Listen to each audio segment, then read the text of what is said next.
예수님의 이름으로 간절히 기도드립니다. 아멘. 우리 성도님들 수요일 날 직장에서 돌아오신다고 피곤하신 것 같아가지고 여러분 제가 찬양을 좀 길게 부르고 통성으로 또 기도를 같이 하고 우리가 말씀을 나누는 게 좋겠다 싶어서 기도하고 그렇게 말씀을 나누게 되었습니다. 오늘은 그리스도의 비밀을 깨달은 자들이라는 제목으로 우리가 말씀을 상고하려고 합니다. 여러분, 우리가 지난 시간에 교회란 무엇인가를 살펴보았습니다.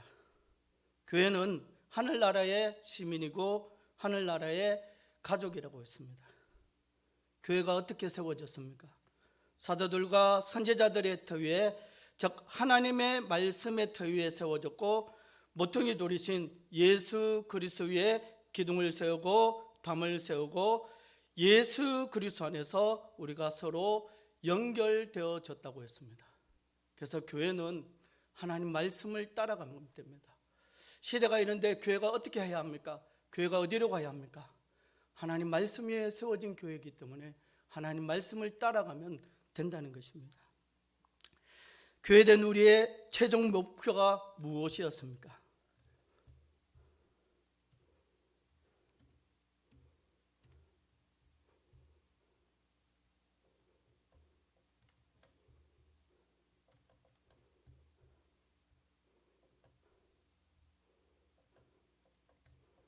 죄송합니다.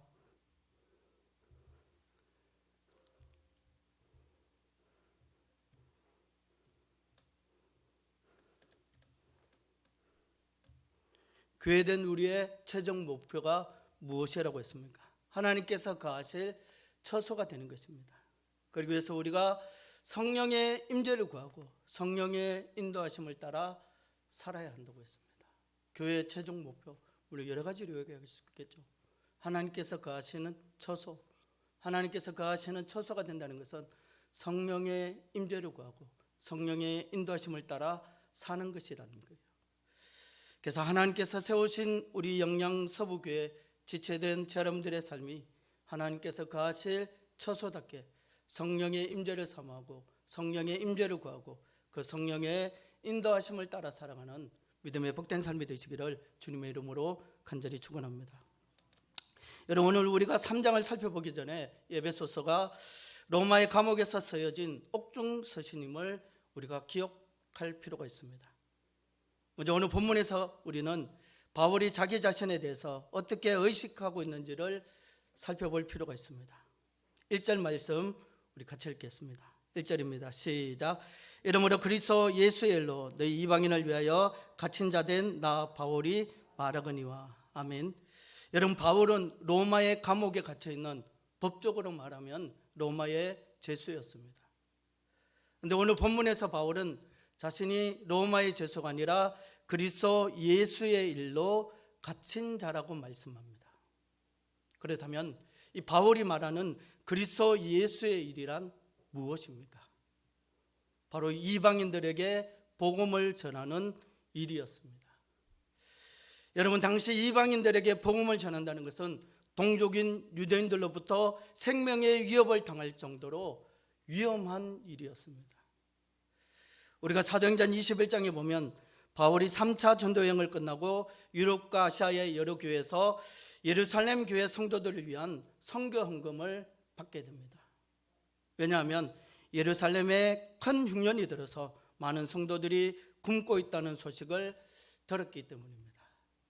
그래서 예루살렘 교회를 위해서 헌금을 하게 되었고 바울이 이 헌금을 예루살렘 교회에 전달하게 됩니다. 그런데 많은 사람들이 바울이 예루살렘에 가는 것을 말리게 되는데 바로 유대인들이 바울을 죽이려고 했기 때문입니다. 그렇다면 왜 동족인 유대인들이 바울을 죽이려고 했을까요? 바울이 이방인들에게 복음을 전했기 때문입니다. 그만큼 유대인들이 이방인들을 철저히 배척했다는 것입니다. 여러분, 이 당시에 이방인들에게 복음을 전한다, 이방인들에게 하나님을 전한다, 상상할 수도 없는 일이라는 거예요. 아니, 이스라엘 자손들은 있을 수도 없고 허용할 수도 없는 일이었다는 것입니다. 그래서 바울이 이방인들에게 복음을 전하면서 하나님의 말씀을 전한다는 이야기를 들은 유대인들이 바울을 죽이기로 작정했다는 것입니다. 그만큼 유대인들은 철저하게 이방인들을 배척했다는 것입니다.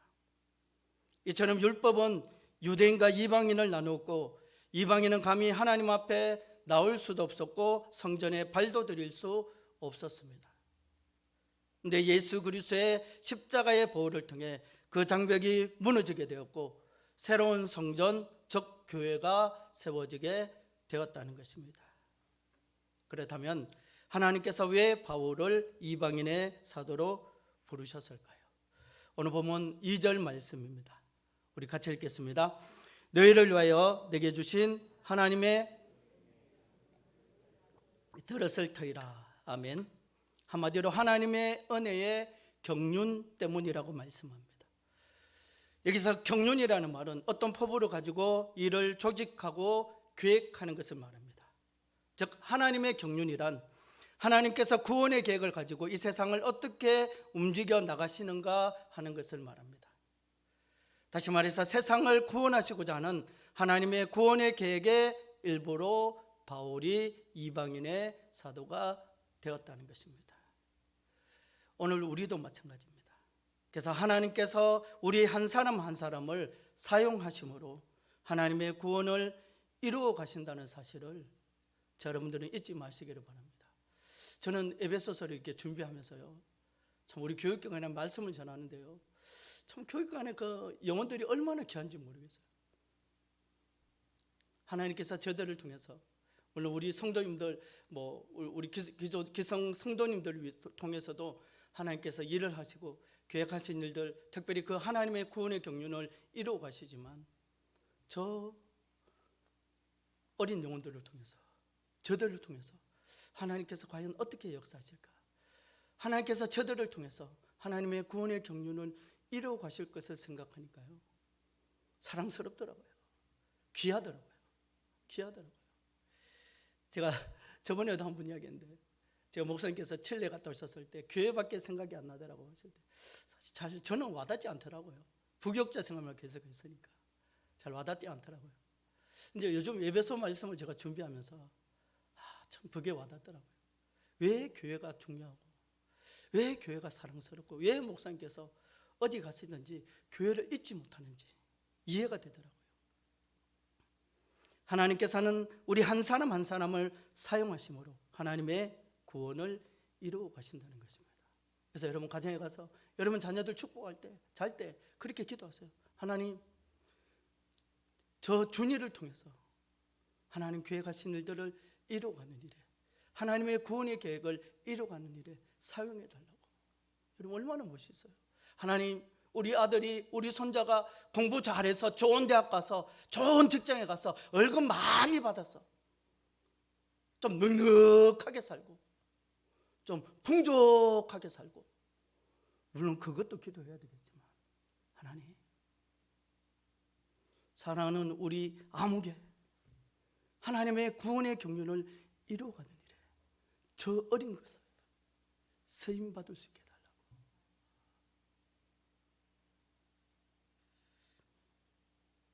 그래서 하나님께서 허락하신 여러분 되는 남은 삶이 우리 영양 서부교회가 하나님의 구원의 계획을 이루어가는 일에 쓰임받는 믿음의 공동체가 되기를 주님의 이름으로 간절히 축원합니다.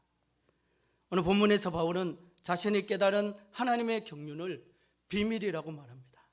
우리 3절 4절 말씀입니다. 우리 같이 읽겠습니다. 시작. 곧 계시로 내게 비밀을 알게 하신 것은 내가 먼저 간단히 기록함과 같으니 그것을 읽으면 내가 그리스도의 비밀을 깨달은 것을 너희가 알 수 있으리라. 아멘. 여러분, 바울이 이 비밀을 어떻게 알게 되었습니까? 계시로 알게 되었다는 것입니다. 계시라는 말은 원래 감추어져 있던 것을 공개해 보이는 것을 말합니다. 그렇다면 하나님께서 바울에게 어떻게 공개해 보이셨습니까? 5절 말씀입니다. 같이 읽겠습니다. 시작. 이제 그의 거룩한 사도들과 선지자들에게 성령으로 나타내신 것 같이 다른 세대에서는 사람의 아들들에게 알리지 아니하셨으니. 아멘. 여기 보면 그의 거룩한 사도들과 선지자들에게 성령으로 나타내신 것 같이라고 말씀합니다. 즉 성령으로 알게 하셨다는 것입니다. 다시 말해서 하나님께서 바울에게 성령을 부어주심으로 이 비밀을 알게 하셨다는 것입니다. 그래서 에베소서 1장에서 바울은 성령을 지혜와 계시의 영이라고 말씀합니다. 에베소서 1장 17절에서 19절 말씀 우리 같이 한번 교독합니다. 제가 17절 말씀 먼저 보겠습니다. 우리 주 예수 그리스도의 하나님 영광의 아버지께서 지혜와 계시의 영을 너희에게 주사 하나님을 알게 하시고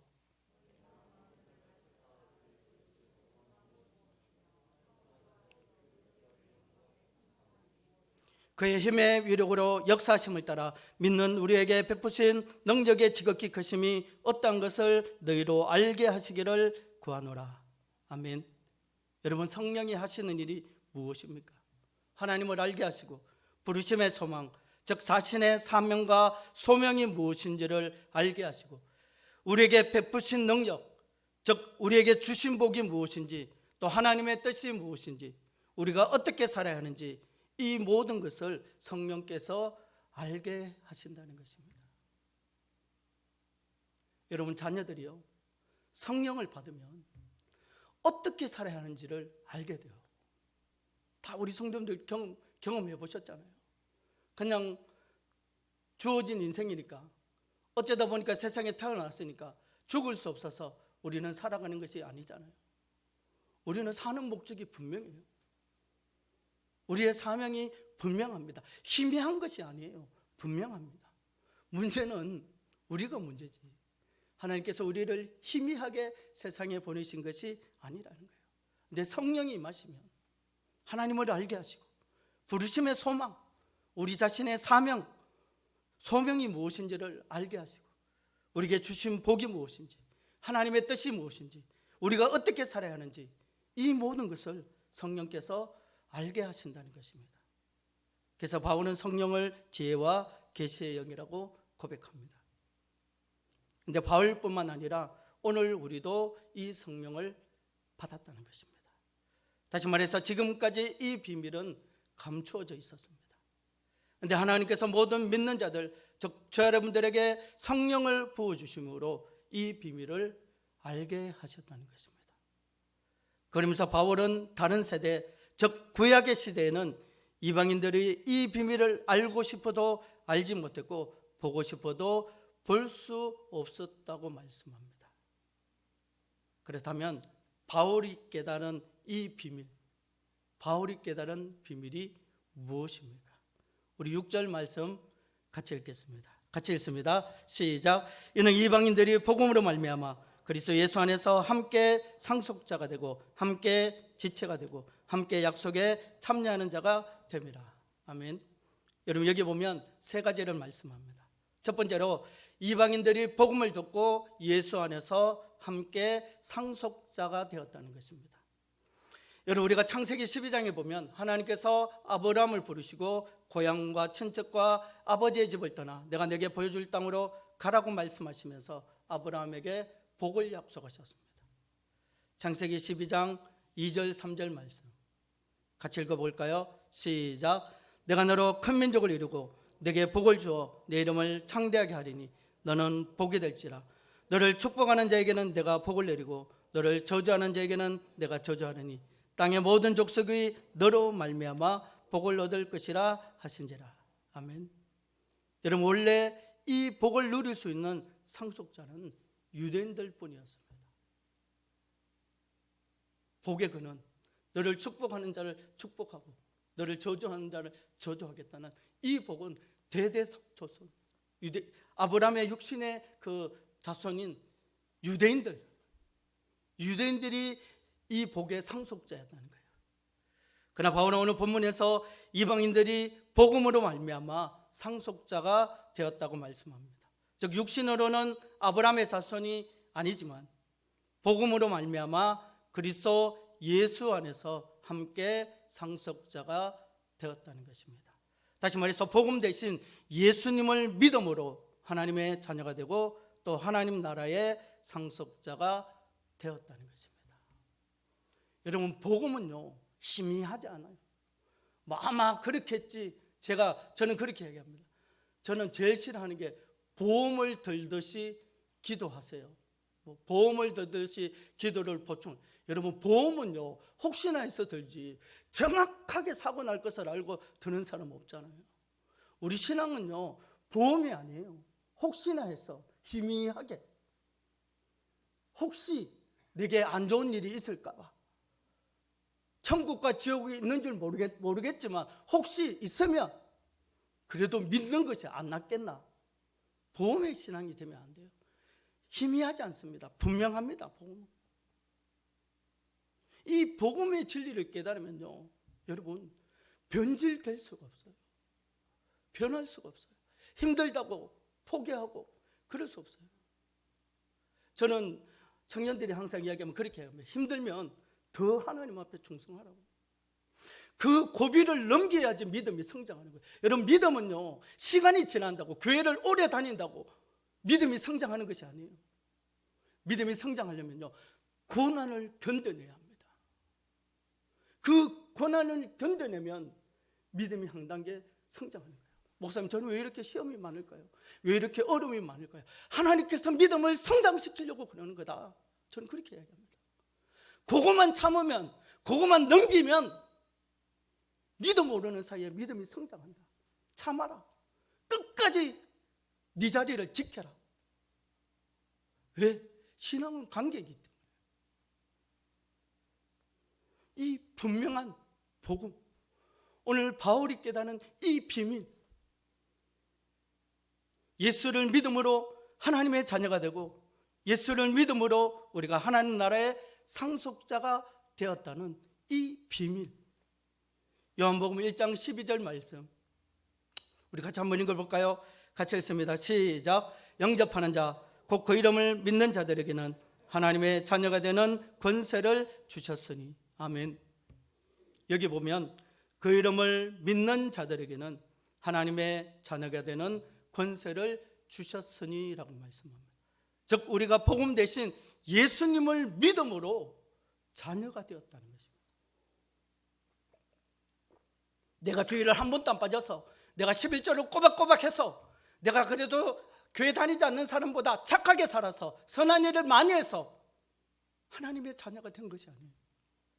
여러분, 정도 폭발을 하면요 첫 시간에 딱 물어보는 것이 있어요.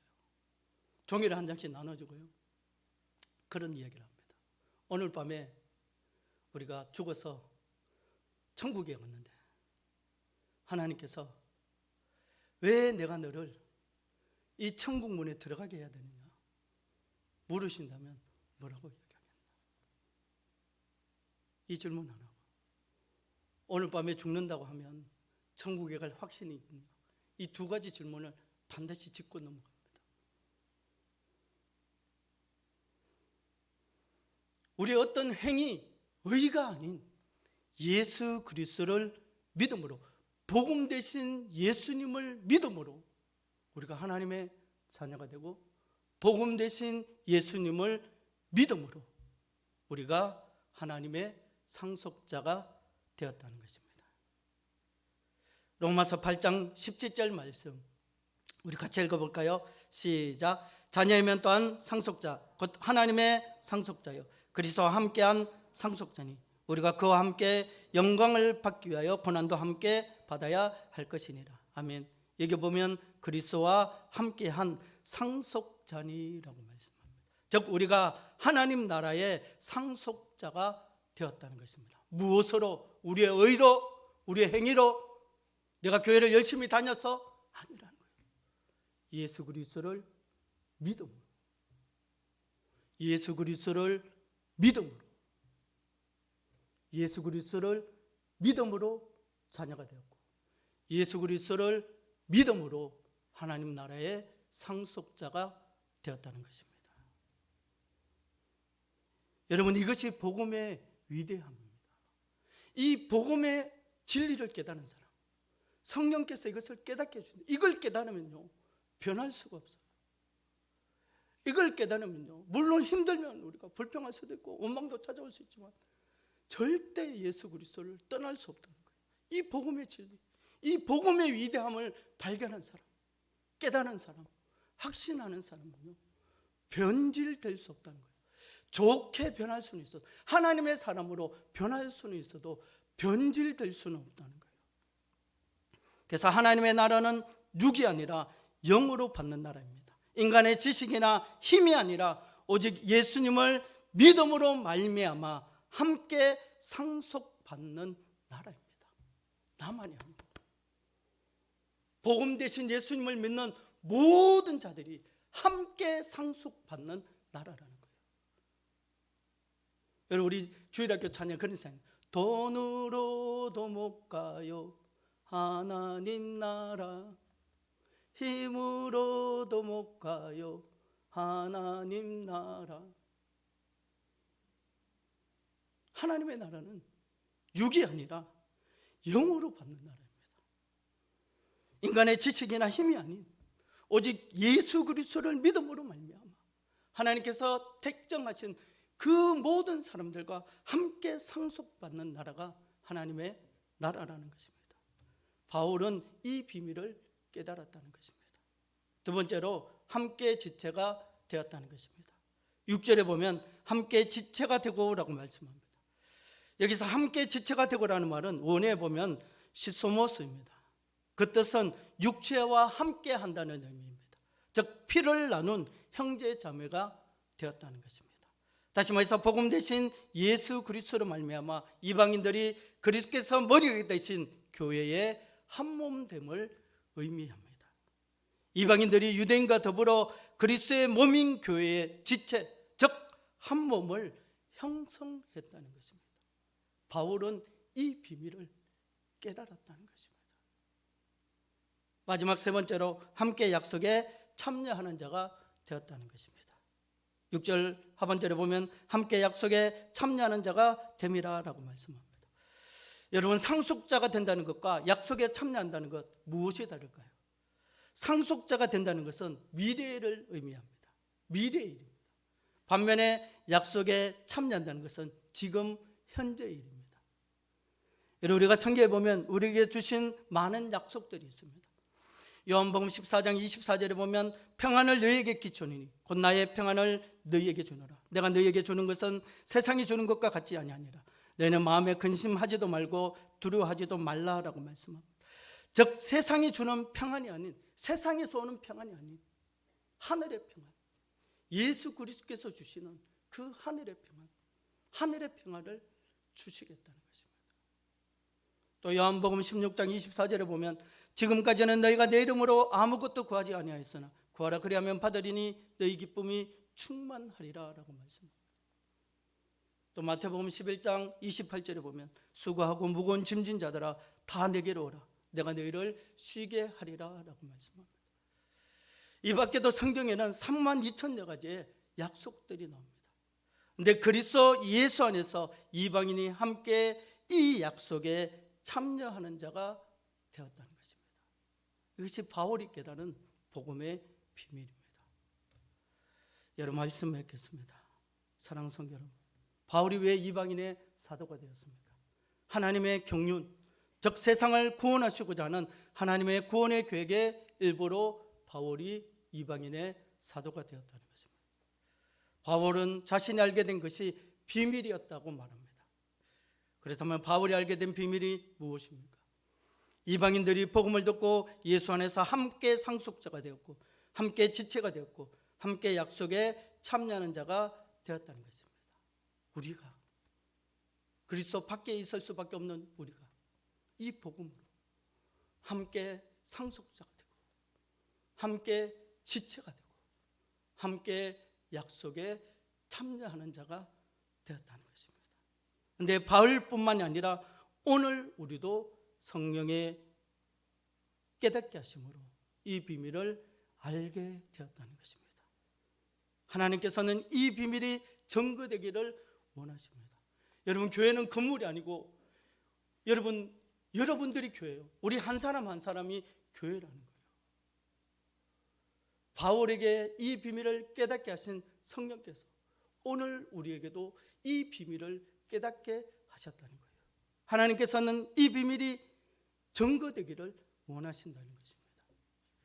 그래서 하나님께서 허락하신 저여러분의 남은 삶이 복음의 비밀을 깨달은 자답게 이 복음의 비밀을 증거하며 살아가는 우리 영양서복의 믿음의 공동체가 다른 어떤 일보다도 이 복음의 비밀을 전할 수 있는 그것이 교회의 본절이고 사명이기 때문에 이 일에 귀하게 쓰임받을 수 있는 믿음의 공동체, 믿음의 지체들이 되기를 예수님의 이름으로 간절히 축원합니다. 기도드리겠습니다. 그러가신 하나님